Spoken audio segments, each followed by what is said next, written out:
Yay!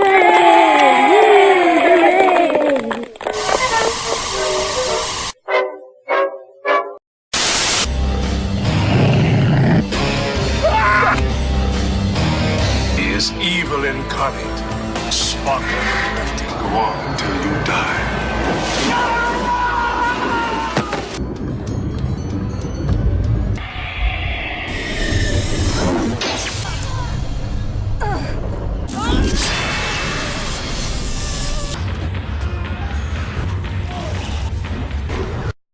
Okay, here's the first question, Brian. This one's from Legacy Dragon. What's your first gig in horror? My first gig in horror would have been, well, officially it was probably Sleep Stalker. That was your first? It was my first official one. I worked on a film called Mind Twister with Telly Savalas. It was his last movie. He had passed away afterwards. And I did some post-production stuff on that, but I think Sleep Stalker would have been my first horror film that I produced. Okay, here's another one. Focusaurus says, my question is, what's your favorite horror movie creature design? Of my own or of just out in the world? I think I would have to say Alien, the Alien, because it's like perfect. Yeah, I agree. It can go anywhere. It has its own internal mechanism for survival with the acid blood. The way it takes on features of the host. And sexy vampires. Focusaurus said both in your stuff and other stuff. Oh, well, in my stuff, my heart goes to my mutated Tasmanian devil, Precious. Oh, from Cemetery. Cemetery Games, because that was hard because the drawing that I gave them was sort of drawn in sort of an anime style, and I was like, I don't want that. I want it to look like the real creature. But they went ahead and they included a lot of the features from the drawing, and it turned out pretty okay. I wasn't sure if the creature was going to work, but we took it for a test shoot at a farm, and all of a sudden I saw all these horses moving in a circle. And I'm like, why are those horses running in a circle in their pen? And then I noticed that their eye view was on the creature. So I said, well, if it's scaring the horses, it's perfect. Do you have a least favorite creature design?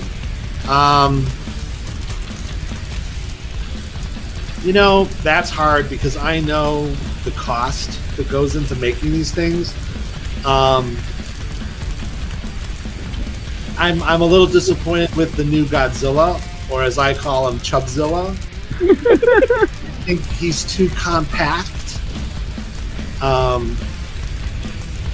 The other creatures, Ghidorah, Mothra, Rodan, they all look really cool.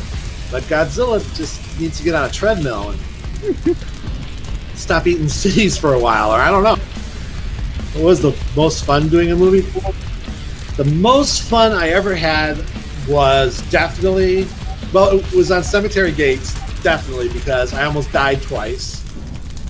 There's a scene where the monster comes at a bicyclist, and so we were on the edge of a cliff with these pads, and the creature hits the pad, and I went flying. And if it wasn't for one rock, I would have tumbled down the canyon. And then on another night, I'm walking. It's raining, and we're in the Batman cave. Do you remember the TV show Batman when the car came out of a cave? That's Griffith Park, the Griffith Cave, and we filmed in there. Anyway, so it starts raining and it's starting to flood, and we have one shot left, and I'm debating whether to close the set early because of the rain. I mean, there's electricity. I hear they don't mix, so I'm like, and it's so hard to replace a crew. So I was like, anyway, so I'm walking, and then I heard this rustling, and I thought, oh my God, it's a bear or a cougar or something. No, it was a boulder and literally it was inches from me. It rolled right in front of me. Yeah, I'm like, huh. So yeah, we ended up closing the set. I was like, no, we're going home. That's it. But all the movies that I do, there's always something really fun on it. I try to make them fun. Oh, I can't say that. My favorite actor? Oh, they were all really good. No, I got lucky. All the cast. I really liked working with Reggie Bannister from Phantasm. He was cool. That's a good movie. And also on Cemetery Gates, my jacket caught fire, and I didn't know it. I'm talking because that's all I ever do is talk. And Reggie comes up to me and goes, your coat's on fire. I'm like, yeah. Sure enough, the flames are like licking at my neck. And I'm like, freaking Walmart jacket. So like, but yeah, Reggie Bannister was great. Dee Wallace was great on Boo. She did that movie as a favor. God bless her. She's a wonderful woman. And she's very spiritual. She looks at you and she can tell everything about you. She's amazing. See, if I forget somebody, they're going to be mad. Jimmy Duvall, who played the rabbit in Donnie Darko. He was cool. Most of the people on Evolution and Basement Jack were great. On Cemetery Gates, I got the opportunity to work with a bunch of people like Greg Nicotero from The Walking Dead. He was great. And Howard Berger. They heard we were making a monster movie and wanted to be in it.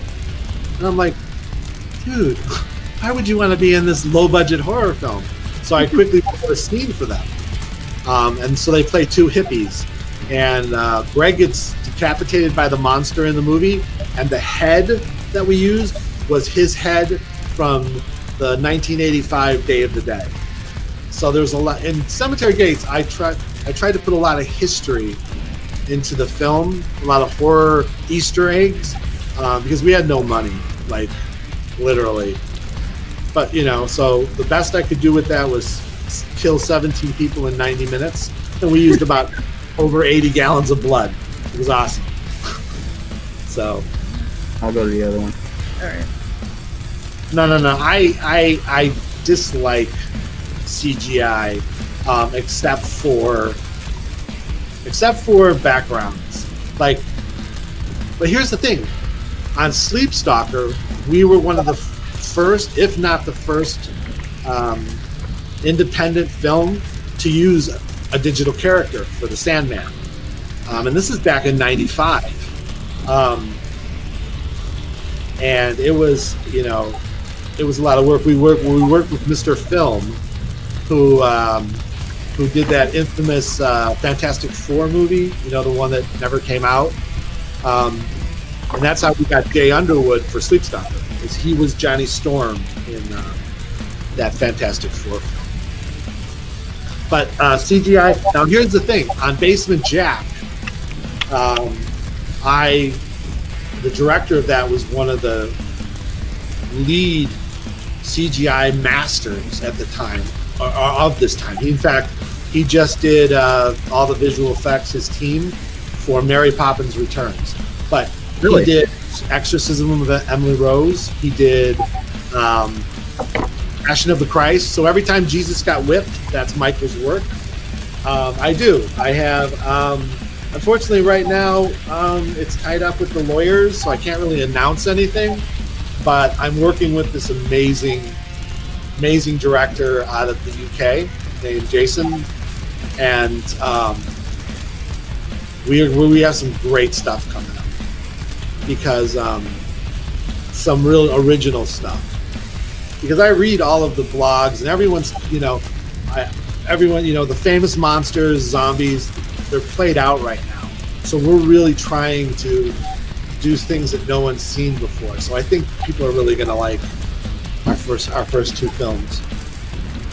I wish I could see more. Two of my films that you've done. Well, Steve, what do you? Are two of my films that you've done? I don't understand, Steve. Fleet Stalker and Cemetery Gates Are two of my favorite? Or two of my films? I think it's favorite. I think you mean favorite films that you've done. In fact, somewhere in the house, I still have a script. Oh. Cemetery Gates. The script. I don't know. Anyway, I don't know what draft he is, because originally Cemetery Gates was going to be this huge monster movie. There's a plane crash and the monster gets released, Correct. and the money just kept dwindling from. We had to put it towards Boo, so we weren't left with a lot of money. So I just wrote it and I said, you know what? Let's just have fun. I tried to kill as many people as I could. We got to 17, and try to make it as fun. It's really a great movie to see with your friends in the basement with a lot of beer. But it premiered in the UK on this their sci-fi channel, but it's called UK or Horror Zone or something like that. Anyway, it got really good ratings, and so I'm really well known overseas more than I am here. Yeah, Cemetery Gates. Showing it in the theater and just hearing people react, that makes everything worthwhile.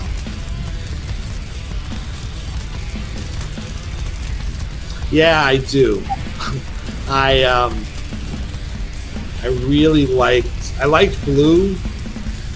But what was up with that last movie, Fallen Kingdom? What was that, like Jurassic Resident Evil? What was going on there? Like the dinosaurs in the house.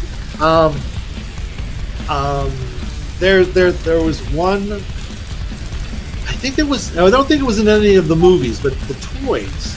They did they combined a Stegosaurus with a Triceratops. And my friend Michael Beck, who died of early of HIV, he and I were dinosaur nuts growing up, and his favorite dinosaur was the Stegosaurus, and mine was Triceratops. So to have that combination dinosaur, that's how that became my favorite. Yeah. How did you get into the horror movie business? Well, I mean, I started as a literary agent. I worked in a literary office for Leslie Callan. She was amazing. She taught me everything. Because in Hollywood, you gotta know somebody.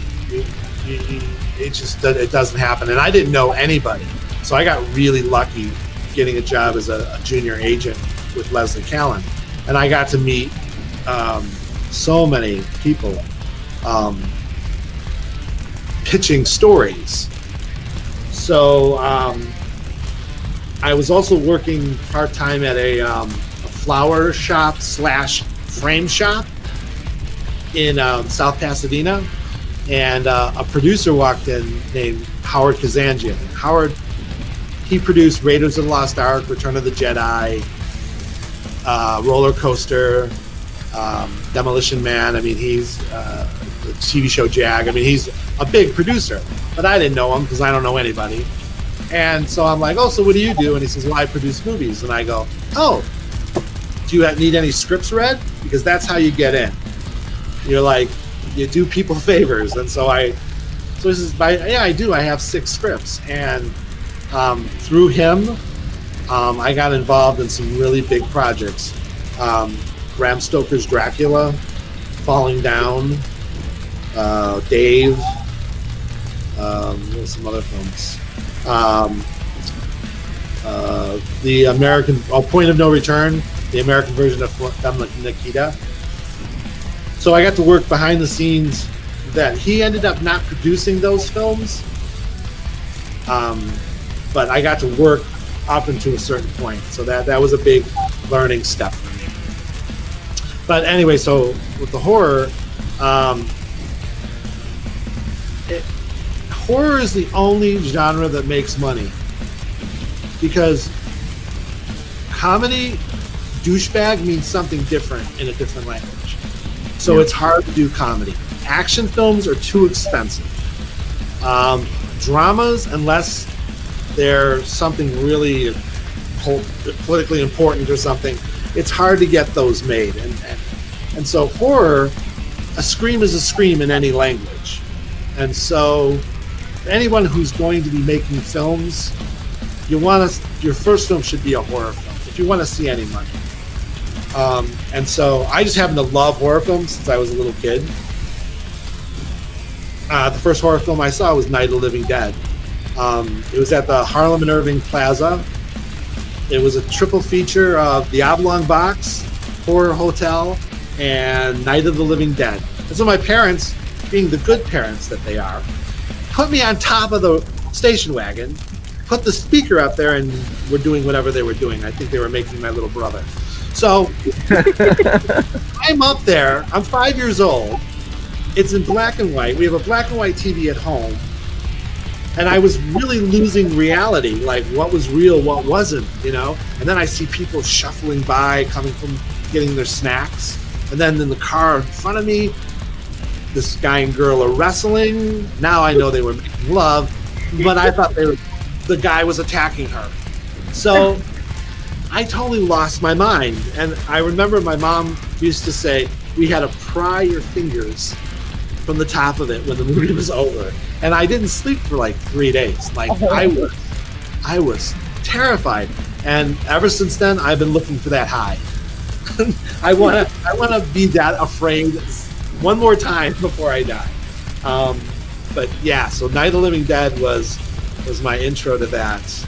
And I was lucky because I got to work with George Romero. You did? Yeah.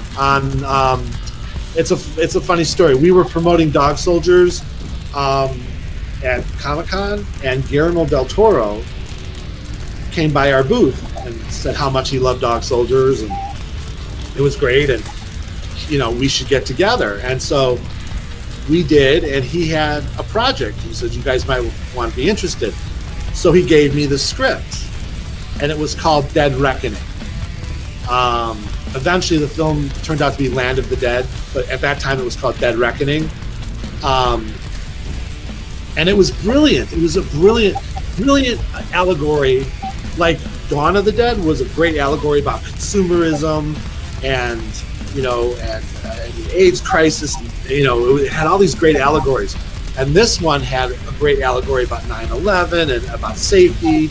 And but the only thing I didn't like about it was that it had a lead zombie. And to me, zombies are hive mentality. They wouldn't follow a leader.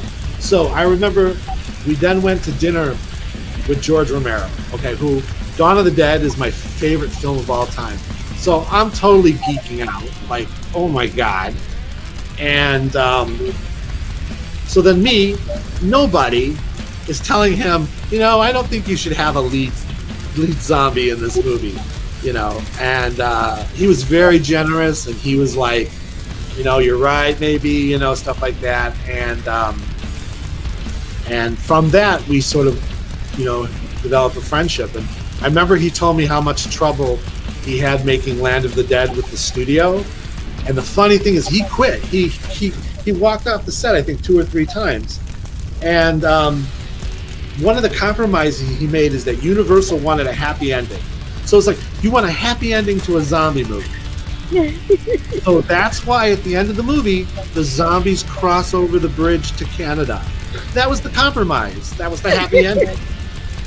So that's why I'm so glad that I never had to work in the studio system, that I stayed independent. And, my movies they may be victims of their budgets or victims of their time, but they're honest. And we tried our best to make the best movies that we could.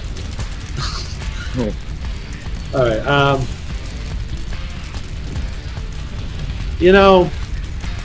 I'm going to go way off the rails on that, Dragon, and I'm going to say this.